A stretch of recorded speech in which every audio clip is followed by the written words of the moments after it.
Listener, welcome back. This month I ask you a question.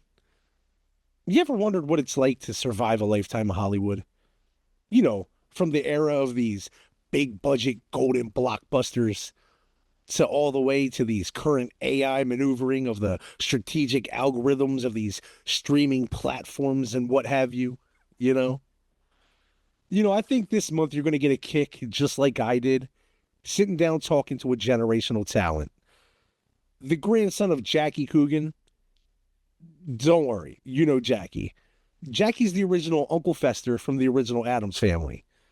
Also, Jackie Coogan of the Coogan Act, which has protected every single child actor that you can think of, that you can name right now. They all owe Jackie a little bit of favor. But that's besides the point. Why don't you join me as we talk about the movie Cheetah and hear for the first time about some of the mishaps that happened on set?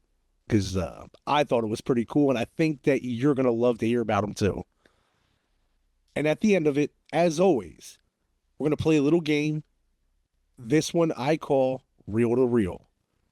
So why don't you sit back, because we've got nostalgia, we've got reincarnation, and we got a little bit of hijinks. So grab your sweetest fish and get ready, because this conversation, I'm getting the dishes done with Keith Coogan.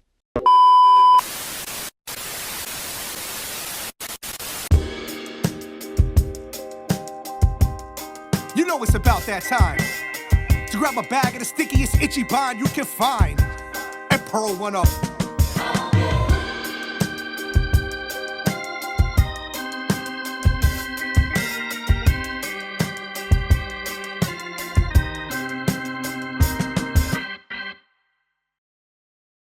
Can you see me now? Yeah, what's up, man? Can you hear me now? Oh, I can hear you perfect, bro. Fantastic. Hi, how's it going? Oh, it's going well, man. How are you today? Oh, we're living the dream. Right. Yeah, we're alive. It's another day, right? Living to tell the story, right? That's right. And that is, it's like, I tell a lot of stories. I tell stories at work. I tell stories at appearances or whatever. That's what people like. They like to hear the stories. Honestly, yeah. I mean, just so you are aware, in our little VIP lounge we have here, there is a whole plate of sweetest fish. So, we're ready to go off the rip. the fishes are done, man. fucking What? yeah, dude. Is Kevin Smith just a first draft writer? I mean, really? Yeah, that was it was very cool to be in Reboot, and thanks for the reference. Appreciate it. Oh, yeah. We'll get boxes of Swedish fish and put it at the autograph table. Nice, dude. Nice. You down in like a man cave? Where do I find you at here? This is my limbo space to record my auditions and all that other good stuff. So where you do the monologues? Yeah, well, the monologues were those A while ago. those were crazy, man. Those were crazy. A couple I shot outside. I was doing magic tricks. I don't know. There was bizarre. It was surprisingly, there are very few under 2-minute monologues out there. There's a great book, 2-minute monologues for, men. And then I just started grabbing for straws. At one point I did something and the playwright goes, "Oh, that was great. I didn't know a white person could do that." And I go, "Oh, I just thought it was, white trash or urban," or they go, "No, that's a black plague." And I'm like, "Oh, I didn't know that. I'm sorry."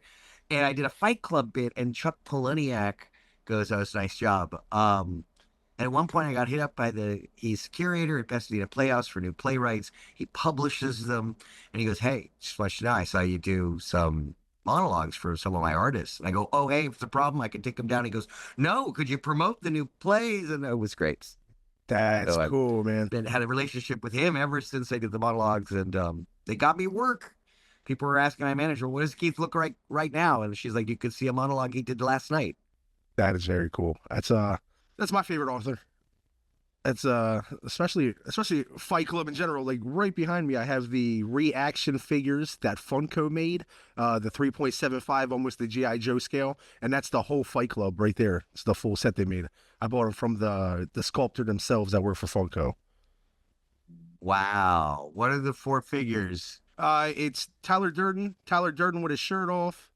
Okay. Marla Singer and the narrator. All one person. Yeah. What? Dude, what's your spirit animal? Oh God. Yeah. I don't know. I don't know. I firewolf the hell out of shit all the time. It's probably a big. I don't know. I'm a Capricorn. I don't know, man. Spirit animal. I've never really thought of my spirit. I love Jaws. Shark is good. Oh Always yeah. stay moving. Predator. Um, yeah, I don't know. I don't have a really definitive answer for that.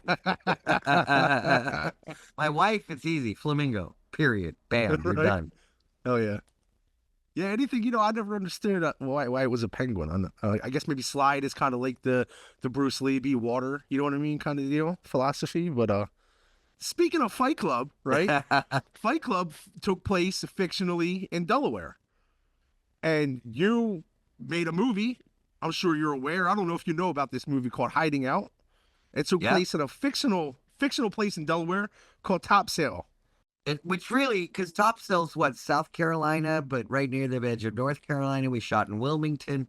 We're Right. staying in Topsail Island in condos while we're shooting. And so they're all over that area. I think within Hiding Out, he runs away from Boston. By the way, we were in a week in Boston to shoot the opening sequence and do wardrobe and have big dinners with antipasta. And then I think it's presumed he does head south. I'll ask him when I see him in November at the Rhode Island Comic Con. Hey, John, do you think Oh, he nice. ran opposite? You ever been to Delaware? We went back. We were driving around East Coast doing shows in Pennsylvania and Jersey and Rhode Island and New York. And from across the river, we looked at the city. We're like, nice, there it is. Right. How are the tax film incentives? No.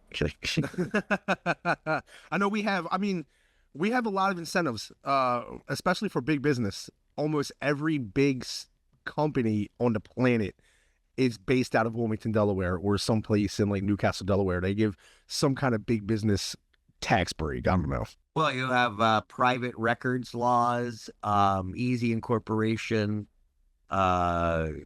Yeah, a lot of these companies are ran out of a P.O. box. Yeah, absolutely. Yep, absolutely. Yeah, absolutely founded in Delaware. Yeah, it's fun. Location shooting's great. One of the perks is being able to go around the world. I have to pay for it. Right? Hell yeah, dude. When do you do movies, right? Yeah, one thing I always wondered, is there a similarity, like a musician, like a rocker, and an actor in terms of when you show up on set? I understand that you always hear of like craft catering and things like that. But do you have like a specific writer that you go, hey man, Keith needs so and so and so. He needs this fucking blue M&Ms. God no. No? God no. I think I had a manager try to stick in a writer on something, and I was like, what are you doing? I didn't ask for 5-hour energy or whatever. She was, I want to make sure they're reading it if they give it to you. And I don't care about that. I no longer care about billing. I used to care very much about billing. I don't care. I just have so much fun on a set. It is all one project, because at one point you're doing the gag of the thing and you're leaning down and you're holding it up for camera and you're like, they're trying to keep the boom mic out. And then we got a shadow and you're like, I've been here 1,000 times before. And everyone's like, it's the same movie. We're just doing the same project. So for 49 years, I've been, whether it's selling Cool Whip or Kool-Aid or McDonald's or, running around with babysitters. I did a lot of dramas as a kid and had to cry and I just prefer, it's a lot easier to do comedy. Understandable. If you have the timing and the thing, my family helped me with all that. They were a bunch of writers and performers, and everyone was on all the time and really sharp tongues. My childhood was the Round Table of Algonquin. I've looked up a bunch of interviews. I wanted to get to know Keith before I talk to Keith.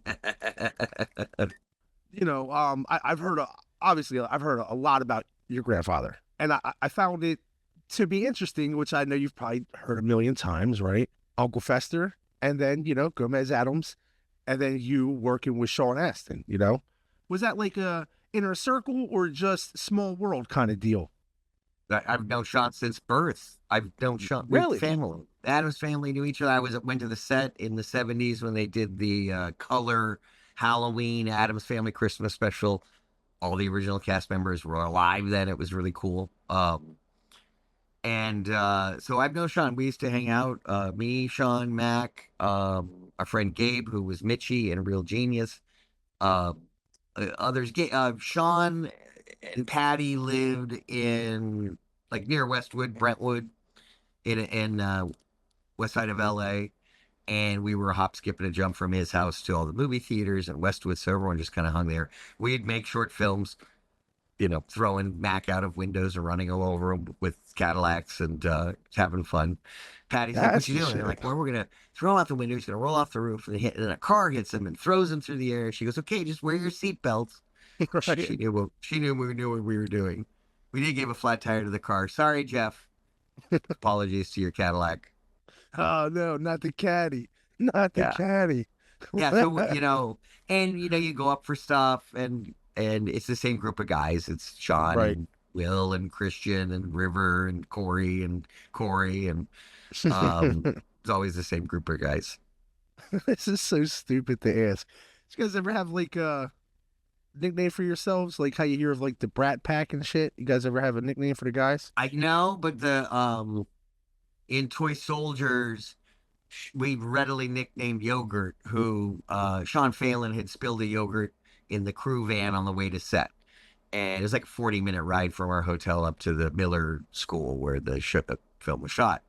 And he's like, "Oh, I got yogurt on myself." And he just wants attention. He's, younger than the rest of us. And look, I got yogurt. Oh, it's awful. And we're like, "Well, mention it one more time and that's your name." And he's like, "Yeah, the yogurt." And we're like, "Okay, Yogurt." And we kept calling him Yogurt. And Dan Peach goes, "What is going on? Why are you calling him Yogurt?" We told him, and he rewrote the script and called him Yogurt. Uh, you smoke weed? My character did in Don't Tell Mom the Babysitter's Dead. Right. I don't think the other character in the Don't Tell Mom the Babysitter's Dead remake, which is on BET Plus, now it's streaming for free on, oh God, what? Pluto TV, maybe? Pluto. You can go to Pluto and watch the new Don't Tell Mom the Babysitter's Dead. That's, we smoke catnip in the Hollywood. What about in real life?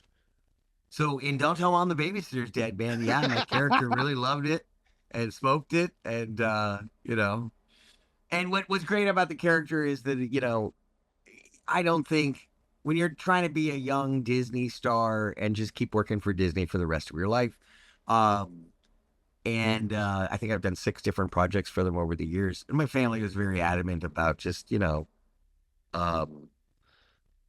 don't want that kind of attention or press.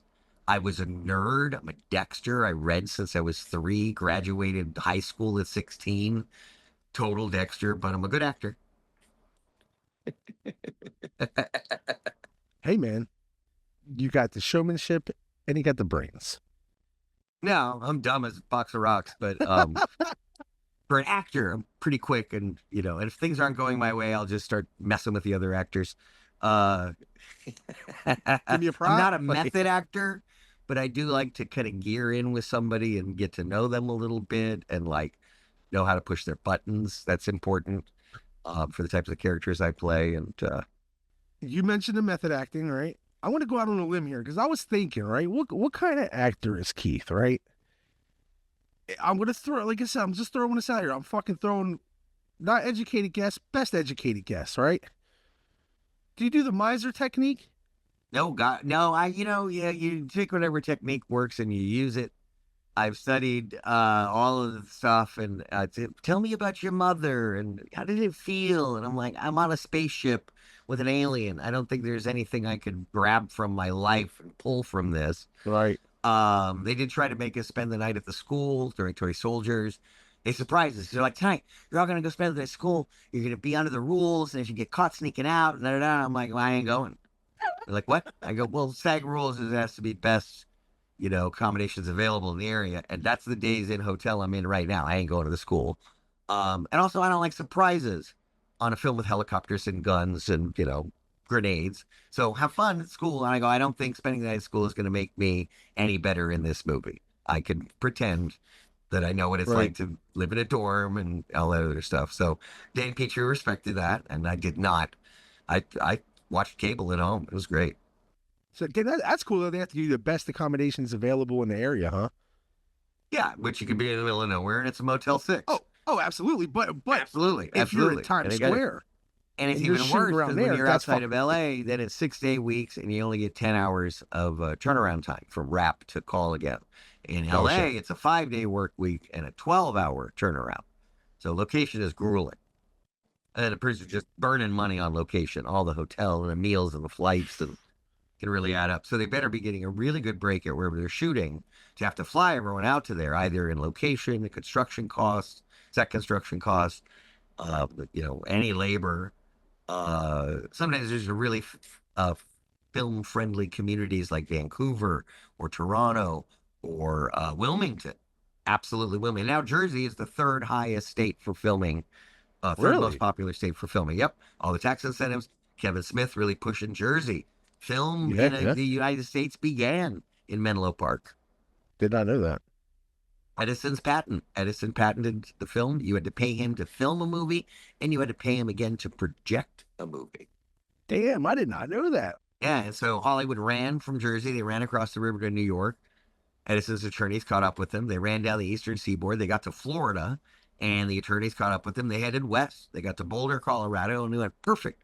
The fields and the streams and the mountains and the goddamn, it's cold here. It's cold. It's cold. So they kept going. They got to a desert community in Southern California. And in LA, we have weird geography. You can go to the beach, and an hour from there, you can go to the snow. You can be in mountains or forests or, the White Cliffs of Dover or the Pacific Palisades. There was a map in the 50s, no, 30s, 1938 map that showed producers how to recreate any spot on the planet within 50 miles of Los Angeles. Oh, wow. That is really cool. I guess, as it became more and more lucrative, I guess people just had their hands out more and more. So then they had to go to different places.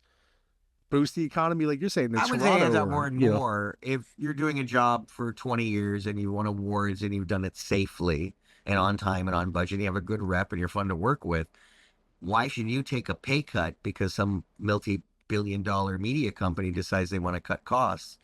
They want to hire the best people, pay for it. Exactly. That's simple.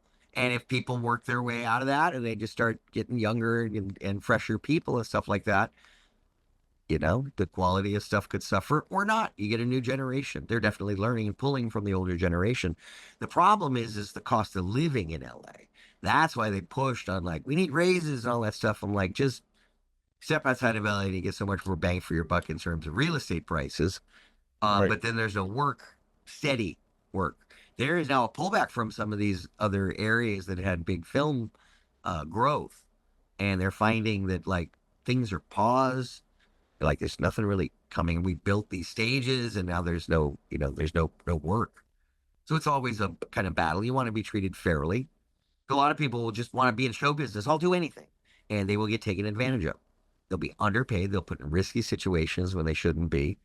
And look at the money generated. It's a $113 billion industry for California alone. Yeah. There's got to be room for pension and health and safety and all that good stuff. It's not, you don't have to do it. I feel lately they've made people feel compelled. You have to go see this big new movie because that's what we got. That's what's out this weekend. And they'll pump it up and try to do the press tour and everything. And you go, could have spent 2 more weeks on the script. Could have now. Right. F1's a perfect example. F1 is a mid script. If you just take away the music and just put the words on a page again, you go, oh, this is a standard sports movie. It was the cast, the direction, the editing, all that stuff really, wow, it kind of reminded me of a Simpson Bruckheimer movie like Days of Thunder. Just quick cutting and it was a fun ride. I thought it entertained the hell out of the audience. We saw it. It was 3rd, 4th week, and it was still a pretty packed house. When they were making that, didn't they have to redo half those scenes because they shot them I guess right before the strike or something? I heard. Yeah, I've read something about that too. I think that this happens in TV. This happens in movies sometimes. It happened in French Connection. So French Connection, they shot a Popeye scene in the alley. He roughs up a guy, give us the info. And they kept going on in the movie, and they're like, we just don't think, towards the end of the shoot, they go, we have a little bit of time. We're going to go reshoot that because you know who the character is now. And they'll go back just to, because it's pretty important in a character piece to establish a really good, like, wow, and to grab them by the nuts. And also the big tentpole movies have built in reshoot times because they know with so many moving parts and the big set pieces, they're like, we're not going to get a close up of everybody. We'll have to pick those off later on an insert stage. And so they pre-base, you hear, oh, this big production is now in reshoots. They're not, they're in pickups, which is different than reshoots. Okay. And you might want to reshoot something. You learn something new, you get a different relationship, a recast. That also, I think something in F1 was about a recast, or they're like, we gotta, I can't remember what it was. I know that Idris really fought for that. He's like, he walked into the room with 5 names. He's like, oh, shit. He just kept working it and showing up early and learning it. He just acted like he already was on the movie. And they're like, we see the work he's doing. Beast. He was really good. He held his own. He was, I hated him when I was supposed to hate him, and I liked him. I hated his cousin. That character was immediate. I go, oh, the cousin is no good. Man, the cousin is no good. But we needed that. It was so far. And me, I'm an older, straight, white dinosaur male who did things the old way. We did it with film, and we didn't have monitors on the set and dinosaur crap. And I liked that pulling out someone who had their day in the sun, and then they need him again. I don't know. I was just feeling it. It was nice. I know it hit a certain demographic in the country that are like, yeah, we're kind of retiring, and it would be nice to kind of get in the race one more time and show them what just inherently and through the work that you've done over the years that you still got it. A couple episodes ago, I was talking to James Marandino, the writer-director of SLC Punk. Yeah. He was talking about how he knew Brad Pitt, briefly, intermittently, and he's getting ready to do this movie with Devin Sawa about demon hunting demons. And he's like, one time fucking Brad told me that, he'll never lead one of my movies, but if I need a cameo, he got me. And he's like, I'm calling him out, bro. He was like, I need him to do this because it's going to cost him nothing, but I have no money for him. And I just thought that was great because I was like, yeah, I can see this role. He was like, basically it's like Devin Sawa's fighting some demon in his off time. He plays himself like in this like mockumentary style.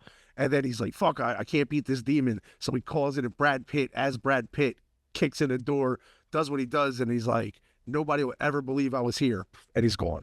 I love his cameos, like the invisible guy in Suicide Squad, or like they'll throw in weird. The executives are like, we need to see his face. Yeah. And he started, in that actor apartment where all the actors were, that swingers apartment. And at one point he was wearing a chicken costume, advertising Zanku chicken here at Hollywood Boulevard. So a lot of actors have humble beginnings, working crummy jobs in New York or doing whatever it takes to stay in town and, try to get work. That's crazy, man. And then on the flip side of it, here you are, 9 years old, sharing the fucking same scene with Mickey Rooney, being Todd. Yeah, it was awesome. The dichotomy, dude. It's crazy. The flip side. One of my first commercials was a Viewmaster viewer commercial with Henry Fonda. And I'm not an idiot, and my grandparents and everyone's in the industry, so whenever movies are on TV, they'd talk shit about all the stars. I'd be like, oh, Henry Fonda, oh, what, drunk, commie? Okay, got it. Just what the town would say about people, And I also knew the politics that people talk crap because they're jealous or they work for the other manager or the competing star, or it's Hollywood is high school with money. I can see that 100%. You got anybody you don't like in Hollywood? Oh, God, no. Life's too short for that. No? Hollywood's the one time where you get a call sheet and you are forced to stand on a mark against someone that you just probably wouldn't hang out with afterwards. Yeah. You're like, I don't like this person. I don't like their work ethic. I don't like their thing.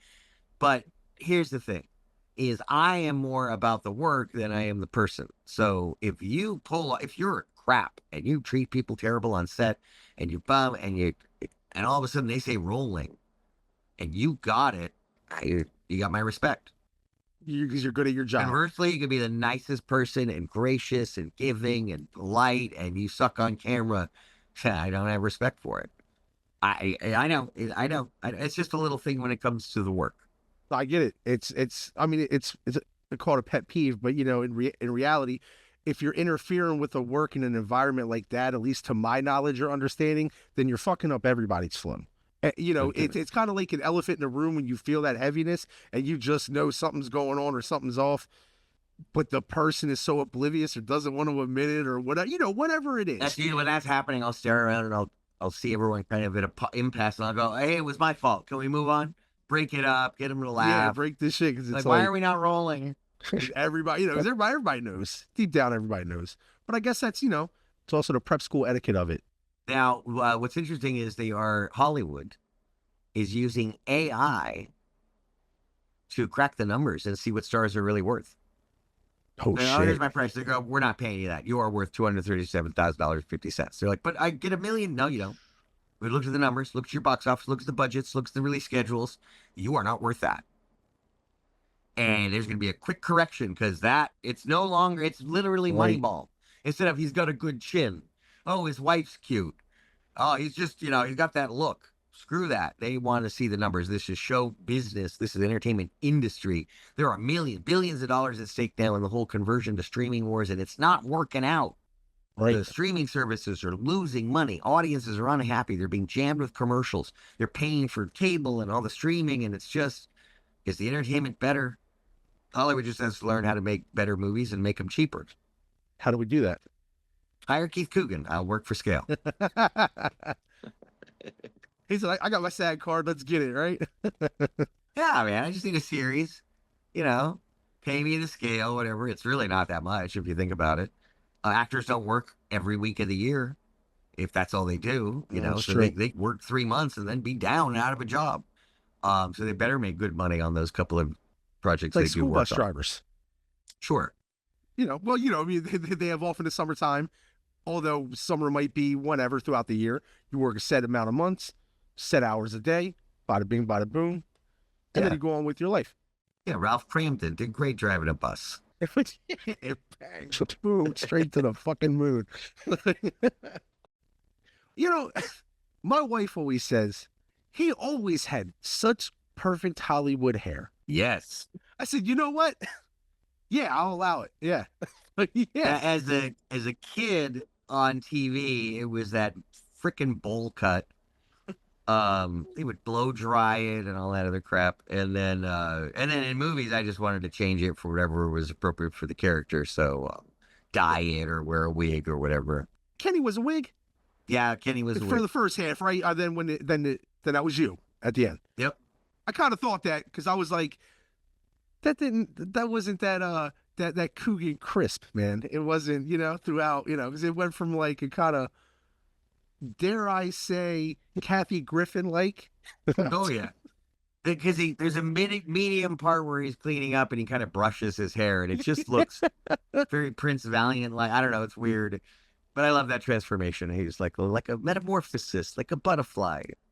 Yeah. I've had a lot of people say that they'd got inspired and went to Culinary Academy, and now they're, chefs at 5-star resorts in Miami. And I'm like, I'm glad that touched people in that way. You better have gotten some free meals from that, right? Not yet. Man. But Richard Karn, who, from Home Improvement, he said that he's dessert famous. Okay. He goes, anytime he goes out to dinner, eventually they go, Mr. Karn, the table over there would like to send over a dessert. And we're eating dinner with him. And at the end of that dinner, sure enough, Mater D came over, sir, and they came over with the little dessert tower or whatever. That's so funny. That's cool.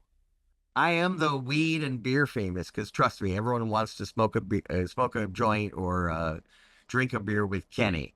Oh, I believe it. At one point, I'm doing rockin' karaoke at New Jersey Horror Comic Con and Film Festival, and trying to outlive the Michael Booker Winslow.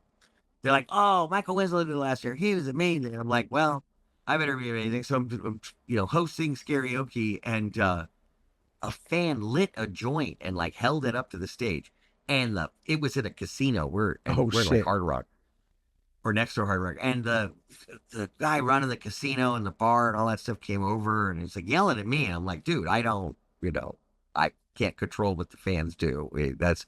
And he goes, "Well, you got to do something." I go, "I could take everyone next door, 300 people, and we'll go to the bar next door. We could leave your casino and take all of our money and go." He goes, "All right, just sure of that." Because I felt a little Belushi, like they're trying to throw drugs at him at the Roxy. How much can you take? Because everybody wants to tell that story. Everybody wants to be like, dude, Of course, how many dishes have you signed? I've signed a lot of dishes. And it was a prompting from the Soup Nazi. Was watching your interview with Larry. Cool, man. Because we're at a con. It was at my first convention. And I did have a friend come up, coworker, who sidled up to the table with a little blue salad plate. And he's holding it like paraphernalia. He's looking around. He's like, "Do you think it would be cool if you could sign the dish? Just put dishes are done, man." And I'm like, "Yeah, fuck yeah." So I do. And talking to Larry after the convention, he does the soup labels, and no soup for you.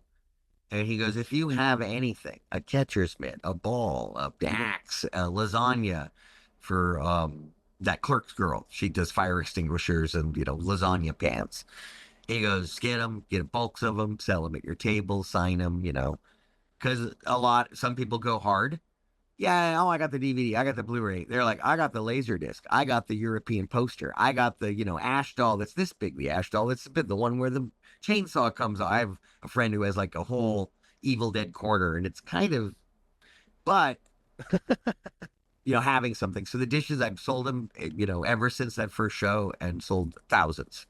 How many shows you do a year? Or how many cons? And 5, 6, 7, depends on the year and what's going on. And there's a couple of circuits I do, Albuquerque and Rhode Island.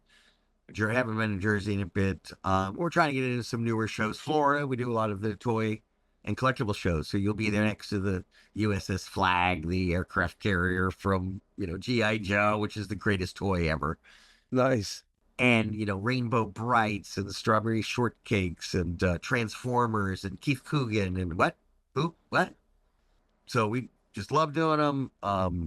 Personal appearances are like how musicians have to do touring and sell merch to make their money, because you can't make money selling albums anymore. It's all Spotify and streamed, and the artists are getting 0.00008 cents per stream.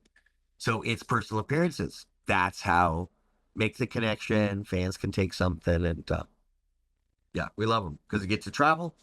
We don't see the cities. We see airport, hotel, convention floor, airport. Do you ever have like a ritual when you get in town? You're like, oh man, like I gotta have the pizza in wherever. I gotta have something from here. You know what I mean? Where's your it's like your go-to food? I mean, we love it when they have breakfast at the hotel. My God, Embassy Suites. Thank you. We love it. And if they don't, you roll with it. You go figure it out. Some shows, they take care of everything. Flights, rides, and hotel. And some shows are like, we'll give you a table. Because they're so big. There's hundreds of thousands of people coming to that con. And that is worth it to fly yourself out, put yourself up, and then set yourself up on your table. Very good, I can imagine. Yeah, it's fantastic. There is an investment, and you worry.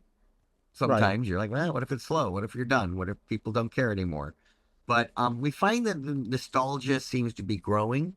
Yes. And I appreciate that the demographic that are fans are the only ones with money right now. They're the only ones with pensions and homes, and they're like, yeah, I can get what I want right now. And that nostalgia, the further away from the original, memory that you held it or watched it, the stronger that is. Yeah. Yeah. For some people, it can turn a want into a need. I need to have that. I need to get that. I need that signed. I need to meet him. And that's great. I'm one of those people in a way, in a sense, because if I collect a lot of like prototype figures and like a couple, toys here and there, my comics and things. And when I was younger, dirt fucking poor, man. I'm talking, we're fucking on welfare and shit. Kid can't afford nothing. Welfare, Salvation Army toys. I got like a basic thing of the basic Lego bricks, and I'd be like, Mom, I want that truck, or see a commercial. My mom goes, you got Legos, build it. And just dirt poor. Absolutely. You get creative. You Yeah. get inventive. You repurpose toys. There's different scale of stuff, and you're like, you really don't. You can't really like everything can't be the same scale when you don't have the money. You're getting garage sale, hand me down toys or whatever. But now that now that you can bring it full circle, you're like, oh, I want to buy the things that I always wanted. You know what I mean? Especially with something like that with the plates. That's something unique. That's something that's personable. That's something people can relate to, and it brings them back to that time when they were like, "Fuck yeah!" Now it's in my house. Like, I don't know. I feel that connection on both ends. Oh yeah, we're at a toy show, and someone goes, "Do you want the McDonald Lands glasses?" And we go, "What?" And they go, "We've got a Mayor McCheese. We've got a Captain Hook, which was briefly used for the Filet-O-Fish campaign." Oh shit! And like Grimace or something. We're like, well, yeah, they didn't have 4, they only had 3. We're like, we don't care. Just having those 3 was like, and eventually we'll find, the final one in the set. But pop vinyls wound up being something so easily collectible. Gives you the nostalgia feeling. You don't even have to take it out of the box. Just looking at the thing and you go, oh, and you can still touch it and hold it and have stars sign it and stuff like that. That was a good, that's lasted, I think, longer than Beanie Babies or Teddy Ruxpins or Cabbage Patches. There's something in there because of the IP of each figure that's going to outlast the mechanism they're delivering that nostalgia through. I'm an inbox collector. At the end of the day, eventually Funko will slow down. They'll stop. There'll be no demand. They'll go out of business. They'll be leveraged in debt. And then all of those pop vinyls everyone has, all of the specials, all of the grails are going to shoot up because they're not making any more of them. So that's a possibility, especially the rares. Before they came out with Pops, they did the Wacky Wobblers. At the time, they were like a dime a dozen, but nowadays they're harder and harder to find. Right. Certain characters, you're like, oh shit, they only made 240 of these, metallic Joker, I have to have that, You collect anything? Friends and experiences. I don't know enough. No, I don't collect anything. Just an experience guy, huh? Things come into your life and then they go out of your life. Sooner you learn that, I think the easier it is. I do hold on to a lot of stuff, but it's just I just haven't thrown it out yet. There's nothing I specifically collect. I do like arcade cabinets and video games. Those were getting more and more machines and fleshing out the arcade. That's fun, but that's not really collecting because each one's, a bit of a purchase and you got to pace yourselves on getting those. Do you do any pinball games? We have a little 3/4 pinball. I love pinball. Hot Pursuit. Okay. Carnival was one of the greatest. High Speed Chase. I think that's what it was called. Where there's like the lap up top? Is it you talking about that one? Yeah, it had a big siren and a car going on the top and just great. My wife and I belong to a pinball club. One thing I've learned about pinball, it's a rich man's game. They're expensive as shit. You seen that Jaws? Oh yeah, we have one of those at our club. They have the premium with the upper deck on it. Yeah, our club is actually special. I don't know if you're familiar with the movie, the biopic about it's called The Man Who Saved Pinball. Oh, cool. About the man. So pinball, I don't know if you know, was illegal up until like 1976. Oh, in LA it was it was illegal into the early 70s in Los Angeles. Yeah. I think 72 or 74 or something. 70. Well, it was 76 that this guy had it overturned, Roger Sharp. That's it. They did a biopic on. I just had him on a couple episodes ago. Because of him, pinball is legal across the whole United States. Before that, they would take the tables and take the legs off and make police billy clubs out of them and dump them in the river in New York. And LaGuardia passed that law, and then he came in and demonstrated that it was actually a game of skill because they thought it was a way to rob children out of money, pretty much. because there was no return on it. Like income tax. Yeah, exactly. But like, long story short, the collective that we belong to, my wife and I, what's special about it is the exact game that he demonstrated in front of either city council, that he demonstrated on. It's a very rare game, and in reality, right now in 2025, there's maybe 3 of them in existence still. Oh, And one of them is at our pinball collective, and the one that's in our cool. collective is the one used in the movie. Oh, wow. The Cougans have, there's, of course, the Addams Family movie Yes. pinball machine, which is fantastic. It was one of the highest selling machines. Yeah, it was. Yep, in history. There was Yeah. also an Addams Family slot machine. Really? And that they said was the highest selling slot machine at the time. More made, more Whoa. sold, put it into casinos. And but a pinball be very cool to have of one of your movies or something like that. I never got popped. And the closest, I think they're doing Fox and the Hound now this fall. That's it. That's my only pop character. I have friends really? that are like, "Oh, I got one for this movie. I got one from this movie," and I'm like, "God, Yeah, it's fucked up, dude. But I'm very surprised that Kenny doesn't have one, and Don't Tell Mom How Babysitter's Dead doesn't have cute one. would the 4 babysitting kids be popped? How cute would Don't Yeah. Tell Mom or whatever? I mean, they would be adorable. The way they do like the Funko Pop scenes now, and have Yep. them out dishes are done, man. Scene. Come on, dude. Yeah. Dude. With Kenny, just I gotta ask. Did you have any input on the fucking Rolling Stones tattoo? That was my tattoo. That's your tattoo? Yeah, and it was pretty fresh. And they went over legal, and they said it was flash art. And they go, "It's flash art, okay." They went, once it's on the body, it is no longer. It's a different copyright. Oh, okay. They go, it's a little looser. If it's on the body, we can call it like prior art. There's some reason, and also they found that the Rolling Stones lips were ripped off from another version of the not Siddhartha. There's an Indian god with the Kali with the mouth and the tongue, and they go, that's just from that. So that was derivative art. And Don't Tell Them the Babysitters was produced by Warner Brothers, who were the label for the Rolling Stones at the time. So Okay. somehow it got through, and then I wound up using it in a couple of period pieces like Life 101, Pato in A Reason to Believe. I showed the tattoo in that. It's my only tattoo, and it's quite Okay. faded. Quite faded. All the red's gone. Oh man. I got it at Sunset Trip Tattoos. Dave Grohl has a red tattoo that all the red came out. You know what I'm talking about? It is the ink they used back then weren't quite as crazy. They didn't have fluorescent inks. They didn't have day glow inks. They didn't have any black light inks. I could get it touched up. It'd be pretty awesome. So then that's why, well, I don't know, but the Stones tattoo, is that why Kenny had a British flag on his wall? That's not a British flag. Unfortunately, A that Union is, Jack, right? That wasn't Union Jack. Maybe I'm an idiot. It's neither a British flag or a Union Jack. It's a Confederate flag. He's a dick. No, on the other side.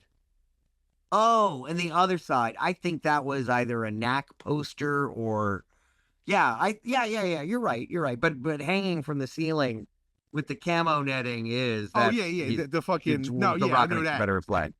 Yeah, but because on the other side, and that's why I was trying to make the similarities. I was like, did you have input? Were you a Stones fan? And if No, so, I came in. That room was dressed. They go, "Here's your room," and I looked in, and it was all done. The pizza crust, the food, everything was perfect. it's weird because then at the end, you don't imagine that guy going back upstairs to that room, especially that one that's vacuuming and things like this, and helping everybody, doing around the house. We don't know. You're right. There's no evidence that Kenny cleaned his own room. Hey man, how many times in your real life have you settled an argument by flipping a Celeste pizza? Yeah. But the War God Records did some limited release vinyls, colored vinyls, and the album is Mama Celeste Face Up is side 1, Mama Celeste Face Down is side 2, and that's the track listing, liner notes. The inside you open it, and it's a shot from the animation at the beginning with the babysitter. And inside the sleeve, it's Earth. And it says, nice old lady inside, died of Oh, natural causes. It's got damn. Clown Dog record, dust cover. It's a nice piece. Damn, yeah, that's pretty cool. That's the attention to detail right there. Waffle brown, Clown Dog yellow splatter, and I'm right on top of that rose red with all of the great rock and roll. And by the way, in Don't Tell Mom, there's a lot of super groups. I was, a lot of movies I did that had really, really good soundtracks. Adventures in Babysitting. They never released one because there were too many artists on too many labels. They couldn't pull them together. A lot of it was old blues stuff, and they're like, they never did one. Canada released one a few years ago. Hiding Out had 3 top 10 hits in it. Damn. And Under the Boardwalk had surf punks in it. But Don't Tell Mom has got some great. You can smell what week of 1990 it was shot. It was the end of the dying last legs of hair metal and that kind of rock, and right before Kurt Cobain hit the buzz bin with Grunge Nirvana, It Smells Like Teen Spirit. So Fuck went yeah. right into smell. I went through rocker phase and Metallica and Megadeth and all that stuff into Nirvana and grunge. The first tattoo with the Stones, was it just have to have a tattoo, fan of the Stones, or are they your end all be all? Yeah, well, no, I was 18, wanted to get a tattoo. I also was consciously got it above standard sleeve length for a short sleeve so that I didn't have to do less covering of the tattoo when I worked. And I had friends that had tattoos all over that have to spend a lot of time and makeup with the cover up. And like 2 weeks later, I got the call to audition for Don't Tell Them the Babysitter's Dead. So just worked out. That's cool, man. It's a weird choice because a rocker stoner guy from, the 90s, the Stones, what a weird, but I don't know, it works. Yeah. Trust me, I get it. I picked the Stones because they were still touring. I think I'd seen the Steel Wheel tours, and that was it. I was like, yeah, the Stones. They were still touring. They were still together. And they still rock. So they've been around for a long time, and that's the kind of career I wanted as an actor. Longevity, man. I am 55 years old, and I'm still saying dishes are done, man, all the time. Hell yeah, dude. There's actors that don't want to do the quote or say it. They're like, oh, don't make me say it. I'm like, screw that. Why not do it, for Christ's sakes? What are you trying to live past? Exactly. That's it. Because to the person that do that too, they're going to go, dude, oh my God. And then they tell the story. Because, small interactions with people, that if that's their only time they ever meet you, they're going to take away and go, oh man, I was trying to, he told me to fuck myself. Like, exactly. I was in a grumpy mood. He wouldn't come out behind the curtain until there were 20 people in line. They do that. I believe it. They don't want to look slow, so they make sure they have a big line, and then they come out, they sign some, and then they take off again. Wait for it to build up. I just stay at my table all day. I'm such a whore. Hey, man. But you know what, though? That says a lot about your character, though. Not whore way, but in terms of, what you're there for at any given time, that one person can come up and you want to make that connection with that one person. You're not going to wait until there's 20 people so you can rush them through like cattle. You want a person to feel like you're making that connection. You guys are having your moment, and then you sign a dish. This isn't done, man. Thank you. Get the fuck out. You know what I mean? Lots of pictures. We recreate the Adventures of Babysitting poster with the thing turned sideways, and then you flip your picture later, and it looks like you're climbing up the building. Right. We give them we'll go to take the photos, and we'll take a picture, and they'll go, okay, thanks. And my wife will be like, oh no, we're not done with you yet. It's a whole photo shoot. How'd you meet your wife? At my first autograph convention. Is it safe to say, was she a fan at first? Was she like, holy shit? God, no. Really? No, she had not seen the movie. Maybe she saw Babysitting, but it wasn't, she was there to get the Growing Pains kids, Jeremy Miller and Tracy Gold. Oh, really? Jeremy Miller? Okay. Yeah, Jeremy Licht was next to me. Doug Jones is behind me. Landell Calrissian sitting over there. And came up to get a selfie. Just really clicked. Man, that's cool, man. How long have you all been together? 12 years. Been married? How long? Yeah, we got married the same year we met. Fate, dude. That's fate. No, totally. So she's your, obviously she's your partner in life, but she's your road dog then. She's your other half on the road. She's my booth babe. She's there. We go all the cons together. She's like, I'm not letting you off to some con alone with those Right? girls. No, no, no, that ain't gonna happen. I gotta have my pit bull there. Right? Stay away from my guy. And also while we're there, she can happen to run off and go get pictures with the other celebs that are there. Have a good time and enjoy it herself as well. It's a Yeah. good little breakaway. That's cool, man. That's real cool. Then I'll go talk to old friends or coworkers or stars I like or haven't met yet. Who's somebody you haven't met yet in all these years that you want to meet? Oh, I'd love to. Oh God, I did meet Russell Crowe. That's right. I don't know. I used to have a thing about like De Niro and Walken and Pacino, those, serious actors that all the actors in the 80s and 90s would say they're trying to live up to. Now I'm like, I'm all Buscemi, man. Yeah. That's a guy, I'm sure an agent told him at one point, you will never be the lead. You're never going to be the star. Boardwalk Empire, bitch. There is a role for every actor out there. Fuck yeah. Eventually, there is that role. You know what I mean? Look at Bryan Cranston. Yeah, well, exactly. Exactly. I did a episode of Raising Miranda with Brian. He played Oh shit. Uncle. I can't remember the name of his character. And nicest guy in the world, but he's just playing like a screwball uncle part with 2 scenes or something in the show. Right. So I love it when people break and big, and then they show their old like commercials and stuff like that. That's so fun. They're That's showing John Cusack did a industrial learning film. It's like 16 minutes long, and it's like a kid that's always fighting with everybody. And his voice is so high because he's so young, but a couple of words he says, you're like, yep, that's Cusack. It's like the youngest I've ever seen. They said is his first gig. What was yours? Oh, stand in a McDonald's commercial, then an extra in a Coke soap commercial. My left shoulder was in it, and then called back for the McDonald's and did a series of McDonald's commercials, like what, 4 of them.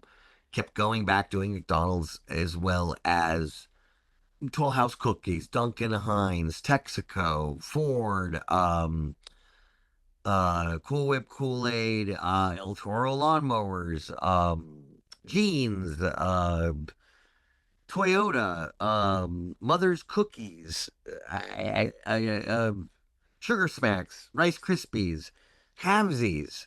That was fun. Tons of commercials. 60 different brands and about 100 nationwide TV commercials. Damn. And then I was doing guest appearances on shows, and my mom would tape. By the time that like $999 VHS had come out, VCR, Right. she'd tape my programs that I'd be, we know would be on, and then my own commercial would be on during one of my shows. That's cool. We have those tapes, and it's like, all right, there's a certain amount of exposure there. Right. In the 80s, there's this thing called a Q rating. And so you walk up to random people on the street and you say a name. And they go, oh, I know who that is. And there's a percentage. And how recognizable you are in face or name, that you have a higher Q rating. And I had a really high Q rating. They're like, oh, that kid's in everything. Oh, that kid again. But not the lead and not a star. I didn't Fonzie out. I didn't Richie Cunningham out. I felt if I did something, my family was like, don't do something where you're going to be known for just that character for the rest of your life. It would have been nice to have the money, the stability of that, but then also that would have traded off just more possibilities of characters to play. There's a good side of that, right? I don't want to say it would be a stereotype, but to have to be notable for one character. Right. It used to be called stereotyping. Like the typecast, or now it's called branding. Yes, it used to be called typecasting, and now it's called branding. And in fact, agents ask actors, don't do a drama shot and a comedy shot. Don't do like you're a cop and then you're a judge and then he goes, you are a cop. That's it. Do a cop shot and we're going to book you as cops. Period. They do not have time to go, oh, they're growing, they're learning, they're studying. They could play against type. They just need to see it and go cast. And that's sad. And that also says that they're taking the same amount of little care in writing, casting, shooting, editing, distribution, marketing. They've diluted the specialness of it because there's just so much product. Right. It's very hard to get a movie made in the 80s with a studio backing it. Very hard. and that script had to be great. And now they're just, is it typed well? So it's it would be nice to get really good material again. Is it safe to say in the 90s, when one person or, anybody in general, when somebody would get typecast or anything, it seems from a guy watching on a couch that it was always somebody breaking out of the ordinary when they were on like Tales from the Crypt. Right. They're gonna stretch a little bit. We're gonna test the character, especially on like Amazing Stories or Tales from the Crypt, Tales from the Dark Side. They would be pretty extreme stuff. Makeup effects and blood and screaming and characterizations they don't typically do. Right. That's the fun of like a serial show like that, because it's not weekly, it's not every week Christopher Lloyd is the same character. There's just, that great episode Right. of Amazing Stories. So that's always great, because like do you remember the Farrah Fawcett movie, The Burning Bed? Oh no. No, Oh yeah. Can't say that I do. And it was a drama movie of the week kind of thingy, and it really like, oh, she's like a really good actress, and it was made, some years after Charlie's Angels and stuff. Look at John Travolta. Look at what Pulp Fiction did for Bruce Willis, John Travolta, Robert Forster, for Jackie Brown, and also like for someone who was a kid actor. There's many phases. There's the 5 to 8 phase, the 8 to 12 phase, the tween phase. There's the hitting the hormones hard teen, movie phase. There's the young adult and growing up, and I don't get cameos for the sake of like cameo. I never had a big enough name for that. I'll get a cameo if a filmmaker likes me, just certain ones I work with that call me back for stuff. Sight unseen. They go, just show up at the set 8 a.m, and I don't even know what I'm doing, and I'll just show up and do it. Do it for the passion. Yeah, it's so fun. It is. It's the one thing that as a kid I could be as good as the adults were, and that put me, other kids. It's like, it's hard to relate with the kids that aren't in the business. The kids that are kids of show business people, but they haven't entered it yet. That's different relationship. If they're in the business of acting and your age, then they're competition. Right. So it was a really different, weird dynamic. But there was a lot of work to go around, and less of us in the business at the time. Now they're, grabbing kids. Influencers are coming up, millions of followers. They're throwing them into stuff. They're also saving a lot of money on marketing. One A-list actress with awards.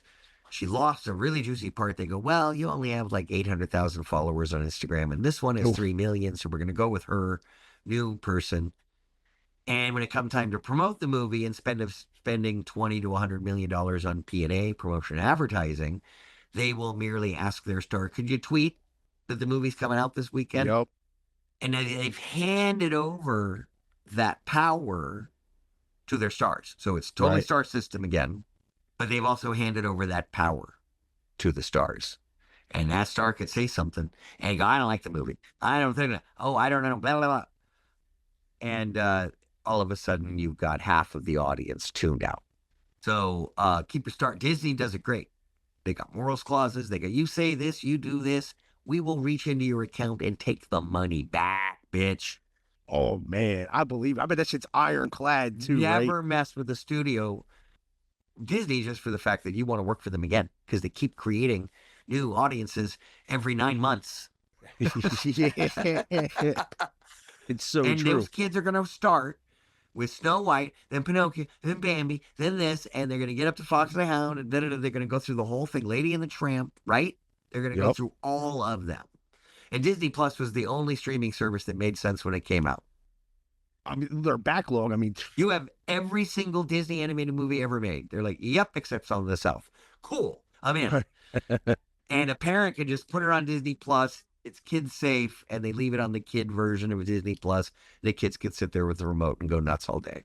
Plus they own like different studios like Miramax, and you know what I mean? Was like don't they own like Bruckenheimer Films or something? What is that? Isn't that what our Touchstone Films? Is that what that is?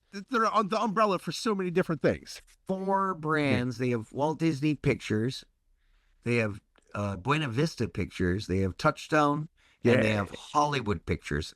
Hollywood Pictures is R, Touchstone is PG, the other is like family, and then there's like really family, like rated G family.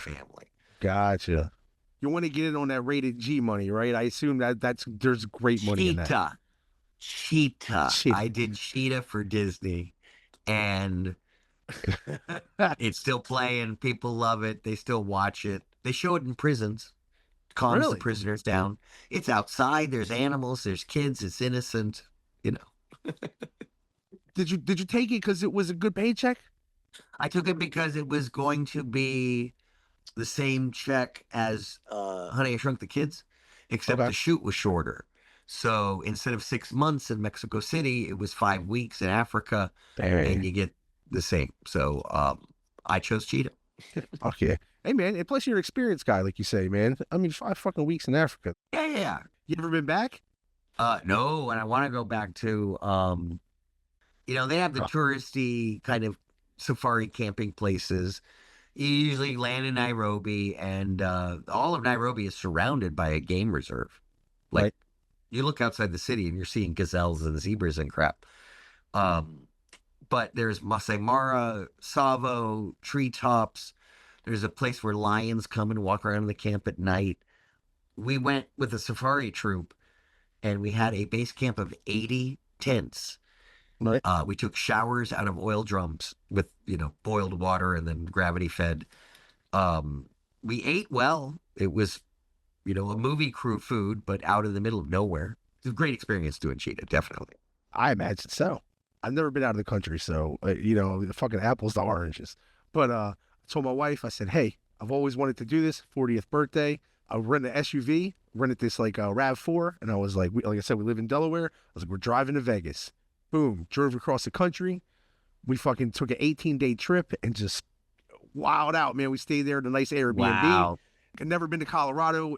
Most beautiful state I've ever seen. And it was the trip of, for me, I realized I'm probably not going to be going out of the country. It was the trip of a lifetime for me. You know what I mean? Like, I'm an experienced guy myself. Like, I get that mindset. I love that. And like you said, at the end of the day, because obviously everybody has the internet. Everybody says, oh, man, Foggy, turn on Honey, I Shrunk the Kids. But at the end of the fucking day, that was an experience of a lifetime. So, worth its weight in gold? Yeah, as far as I'm concerned. And Honey, I Shrunk the Kids was such a long shoot that I wouldn't have been able to do Cousins. Oh, okay. And that had Ted Danson, Isabella Rossellini, William Peterson, Sean Young, Norma Alejandro, and Lloyd Bridges. It was directed by Joel Schumacher. And that, I was a kid in an adult movie, the only kid. Yeah, and yeah. I think I was 18. Yeah, 18 when we shot it. It came out in February of 89. And I would not trade my experience working on Cousins for anything. I believe it. Yeah, dude, I mean, Ted Danson's and then son. To be a dick about it, name the kid who got the part in Honey, I Shrunk the Kids. So it wouldn't have helped. It wasn't Rick Moranis, so who gives a fuck? Like, you know what I'm saying? It didn't. It wouldn't have hurt. I would have not been able to do Cousins. So I don't know. Yeah, there's always weird choices you have to make. Dude. My family was always like, don't take a bad job because you would be then unavailable for a good job. Right. Understandable. And at the time, nobody knew what the fuck it was going to be. And like you said, experienced guy. Like, I live by that mindset. I truly do. So I get it. Yeah, Mitch, fucking, what do you say? Kiss my squirrel. What did he say? What did you say? Squirrel. Kiss my squirrel. I'm trying to make Kiss That Squirrel happen. Dude, you should. Make t-shirts, dude. I'm telling you. Make t-shirts. Make it all. Brand that shit. And for all Keith Coogan merch, go to keithcooganonline.com. That website again, keithcooganonline.com. Get your dishes, get your handmade scarves, get license plates to say so cool, autographs, all that stuff. Speaking of cheetah, was it nerve-wracking working with the cheetah? No, they were trained animal actors from the San Fernando Valley in Southern California. All the other animals were wild and real, and some were scarier than others. The rhino, I had to go put a rock on a sleeping rhinoceros, and I go, "How are we gonna do this? Fake rhino, fake rock, fake Keith." They go, "No, they always sleep at like 2 in the afternoon, so we're just gonna set up quietly, and you're gonna go walk over and you're gonna put a rock on top of the sleeping rhino." I went, "Okay." We had park rangers and all that stuff there, and they're like, "You're cool, go for it." Sit tableside with a dart gun, ready. We're working with boa constrictors and hippos and elephant. We never saw the elephant because they did the elephant second unit and then put the camera on top of a Range Rover in a like a catbird seat, and then chased us with the car. And so we're looking back at the camera, and then jumping into ditches and stuff. I had a great double that did a lot of running and jumping and got dusty and dirty. And but one of the weirdest things was I played soccer with a cheetah. Okay. They're like, it's worried about the ball. It's not going to hurt you. The cheetah did bite the animal handler. They were shooting the opening scene where the cheetah is there, and then you see a plane fly over. And they set up, and the handler's just out of the shot holding onto the cheetah leash. The plane spooked the cat, and the cat went rah, rah, and bit the calf of the animal trainer. He's fine, couple stitches or whatever. That was He's fine. He's fine. He's fine. Could have been way worse, right? Lucy Deakins was unfortunately allergic to cats. Oh shit! And it carried through into the cheetah DNA. Even though cheetahs are kind of half canine, half feline, they don't have retractable claws, which put them in more canine territory. Okay. And their tail. They use their tail for balance when they run. They told it, it licked her face. The cheetah licked her face, and the cheetah have sandpaper tongue for scraping meat off the bones. And it licked her face, and it kind of scraped it, but then it started puffing up. It was horrible. Oh no, it's like eating a strawberry and being allergic. Yeah. It's like we're saying goodbye, and Lucy's just crying, and she's like, it's all allergies. That's so bad though. One of the problems with the cheetahs is their purr. Their purr is like a helicopter. Wow. And there'll be stuff where we just couldn't use the sound because the cheetah is just purring so loudly. I worked with a lot of animals, and this is a weird thing, and it's a coincidence, or it's because I was good with animals. I don't know, but from early on, yeah, your dogs and your cats, but then horses. I've ridden on screen, bareback, Western, and English. I've worked with snakes, chickens, raccoons. I did Rascal, and worked with some one really good raccoon and one really nasty raccoon. All of the animals in the cheetah. And at Lassie, I presented a Nickelodeon Kids' Choice Award, and my co-presenter was Lassie. And I was good with the handler. What are the signals? How do you do? What do you do? What do you not do? And just work with the handlers. And I don't know, I get along with animals on the screen just fine. That's cool, man. You have any animals at your house? Big pet guy? We did. We lost him. Thanksgiving, we lost our dog. And I'm sorry to hear we're that. still mourning, so it's tough. We'll get another little fur child again soon. Oh, sorry for your loss, man. I know that feeling, dude. That's your fur baby. You mean you have children? Now we met too late to make that happen. Gotcha. So we have money and time. Hey, 100%. I'm with you. Fur babies, and we have money and We're time. also Arrested Development. And we're, as much as I was part of making 70s, 80s, 90s content, I love all that crap. So we're at a convention with the, Land of the Lost Kids. I'm over the moon with that kind of stuff. What's like your craziest fan interaction at one of these cons? Because, I know some of these people, it's obviously short for fanatical. They're all, it's just weird stuff that, sometimes doesn't make sense, or, it runs the gamut from weirdness. Do you ever see the Kenny tattoo? Yeah.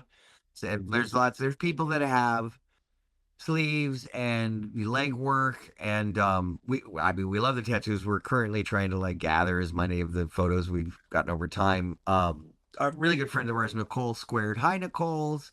And they're like super fans. They have a whole clown dog truck, and like dishes are done and swell and everything. And then we meet people with the tattoos. That's commitment. Yeah, I think that's awesome. People have Fox and the Hound tattoos, and Yeah, big Disney people out there. What do they call a Disney fan? Just like a foamers. what is it? Foamers. They foam at the Foamer. mouth for anything Disney. They Okay, foam at the mouth. Foamers. Yeah. got you. I don't know if that's an official thingy, but that's what I call it.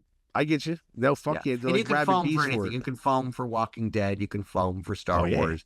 You just, as soon as they're like, it's a Mandalorian ship, you just start drooling. I have to have it. It's like that Fry from Futurama meme. It's like, shut up and Yes. take my money. It's just like, Yep. Shut up and take my money. what's some of your favorite movies? Jaws, Blade Runner, Empire Strikes Back, Sunset Boulevard, and Sullivan's Travels. Sullivan's Travels. Yes. Okay. Highly recommend Sullivan's Travels, one of the greatest movies ever made. I know we're getting ready to wrap up here. You've been more than generous with your time. Before we go, I have a little thing, a little game, if you will, right? And I call it real, emphasis on movie real to real. Mateko, was this what I have? 5 lines from a movie of yours. You may not have said it, you may have said it. And I'm going to turn it into a question, and you answer it in real life. Okay. First question, right? Do you believe in reincarnation? Do you believe in reincarnation? Well, that is Eddie from the end of Hiding Out. Oh, they found that people that believe in reincarnation are not as mentally stable, and that the more you remember of your past life, the more out of it you are. That, and I read Carlos Castaneda and Art of Dreaming and all past lives and stuff like that. I do not. I was not building pyramids. I was not. I don't know. I have no idea. I don't know what the past life is. Probably an entertainer. I don't know. The storyteller, the soothsayer, the medicine man, the whatever, something like that. If you could pick to be reincarnated to come back after this life, what would you come back as? Huh? Oh, God, I don't know. Whatever the dice just give me. You're fucking just roll the dice, right? That's right, come, man. Come back another actor, and There come are back a those fucking that cat, dude. believe that in the one electron universe, which means there's one electron running around everywhere at once, and that everything's connected, and our paths are connected through our DNA, through this programming. You can physically connect ourselves to past generations and times and people. And I think collectively it's in there. They've done experiments on caterpillars that turn into butterflies. They'll do things to the caterpillar, and it metamorphosizes, and the butterfly remembers that. There is an echo memory. We have a collective civilization memory of big moves with the planets and the gods, and we turn those into stories to try to understand them. But I think we do. We have to remember, so we build and kind of get better on reincarnating. But God knows, I don't know. I don't know who I'd be. That's a good answer, dude. All right. Which one would you prefer? Hot Patty's pajama party or girls with big jugs? Oh, girls with big jugs, obviously. Let's fucking go, right? I had a running theme with pornography in movies. Adventures in Babysitting, we got the Playboy. Cousins, Right. we got Pajama Party. And Toy Soldiers. We pull up a nudie magazine from under Yogurt's bunk. From Toy Soldiers, I distinctly remember the mouthwash, the alcohol. Screw you, Billy. This is mouthwash. Yeah. Oh man, okay. So speaking of fucking Toy Soldiers, man, in real life, right? What is the first rule of prep school etiquette? I don't know. I went to public school. Good luck. Glad your Same family here. has money. Yeah, right. Good for you. Fuck yeah. Genuinely, can you tell me about a time where you had a lifetime of fun in one night? Oh, for me? Yeah. Oh, and that line has got to be Adventures in Babysitting. And I had fun in one life. It's the best night of your life, man. We went and ate at the oldest cafe in Paris, Le Procope, I'm and face. sat 10 feet from Napoleon's hat. And he couldn't pay his bills, so he left his hat as collateral and never came back to the restaurant. We sat where like Thomas Jefferson sat. Had a wonderful French perfect dinner, walked the streets of Paris. And yeah, that was a nice. We had the river. We did a river cruise around Paris and had crepes and coffee. We did every touristy thing, bought the berets and all that crap. So jealous right now. I bet you had a nice, well, there I guess they just call it a macaroon, a French macaroon. Oh, my wife's all over the macarons. She's like, there's so am I. macarons with Eiffel Towers on them. Last question of this game of Real to Real. Right now, are the dishes done, man? The dishes are done, man. Before we wrap up, I have one question I ask everybody that comes and joins me on this show. I call ConeVersations, my friend. Keith, in any way, shape, or form, how do you define success in your personal life? Oh, God. I just honestly, especially when I saw so many around me fall Okay. and not make it through the, life. Right. A lot of them weren't in the business. Their families weren't in the business. We lost Brad Renfro, River Phoenix, Corey Haim. They were not inoculated. So all of my other friends are in the business because their family was in the business. They know what's up. They're not going to go through so much when the industry doesn't give them what they want. Right. And I find this is a fun thing that you can do. If you can do it, do it. If not, you got to have something else. You got to find a way to feed yourself. You can't just ride on a name or a thing or, it's the real world. Like you said, real to real. Right. And there's a saying in Hollywood that's going around now, make it till you fake it. There's no single star. There's no hip hop artist. There's nobody that actually lives in the lifestyle they're projecting. They can't afford it. Sure. They're leasing those cars. They're Airbnb-ing that mansion for the photo shoot. And there's an expectation, especially the women, they have to buy these expensive dresses for every single. They can't repeat a dress on talk shows on a press tour. The guys can just change their tie out and they're good to go.